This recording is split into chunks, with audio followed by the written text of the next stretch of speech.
Hi there, good morning to you this Sunday. It's nice of you to join me. I thank you for it. Do you know, some folk get away with saying some pretty awful things if they just say after it, bless him or bless her before they say it. We've all done it. We've all heard it. Like, if he died at his desk, it would be 6 weeks before anybody noticed. Bless him. Or she's not the brightest tool in the box. Bless her. Just add these two words and you can get away with almost anything. Jesus once talked about blessedness in that passage that we call the Beatitudes.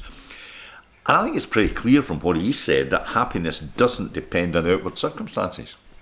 It's clear that you can be in all kind of trouble and yet still be happy, still be blessed.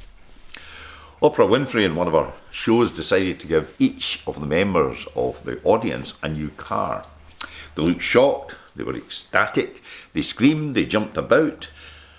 But after the show, they all went back to their humdrum lives. And I'm certain that happiness soon wore off. Happiness that depends on that kind of thing just doesn't last. People say, if I could change my circumstances, I'll be happy. If I could change where I live, I'll be happy. If I could change my husband, I would be happy. If I can lose a few more pounds, I would be happy. But it doesn't work that way, does it? If I could retire, I'll be happy. The list goes on. But the happiness that Jesus described is not dependent on outward circumstances. Most weeks, rather sadly, finds me trying to prepare something to say when somebody has lost a loved one. Dealing with bereavement and searching for the right things to say can be difficult. Or sometimes dealing with conflict, either in families or sadly sometimes in the church. No matter situations like that with conflict, there are no winners, even though in paper it may seem so. Those involved seldom derive any happiness from it. I remember going in to see somebody, it was just before tea time, I really fancied going home, but I popped in. The lady in question is getting pretty deaf, and I suppose she had become isolated. She has few close friends.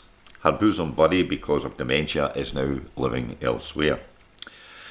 But you know what she wanted to talk about? She wanted to thank me for the magazines and letters that kept her in touch with the church. She wanted to tell me about two neighbours who kept her in touch with the community. And she said, it makes her happy to know I'm not forgotten. Simple as that. It's easy to allow things to get us down.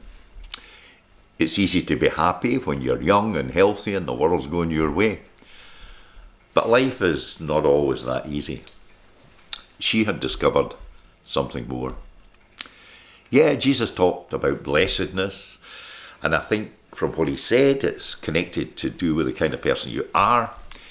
It isn't to do with how you look, what you own. It's about who you really are. Read it sometime. You'll find it in Matthew's Gospel, chapter 5. The Greek word for blessed is actually makarios, and I believe it's normally translated happiness. Some of you may remember Archbishop Makarios. Never looked too happy to me, but there we are, that's only my opinion. Some people are so taken up with themselves that they never really enjoy happiness or blessedness. And the sad thing is that many people desperately seek it in the wrong place. I wish you the happiness that does not depend on fame or fortune, but happiness perhaps just to know you are indeed a child of God. Thanks for listening to me, and God bless you.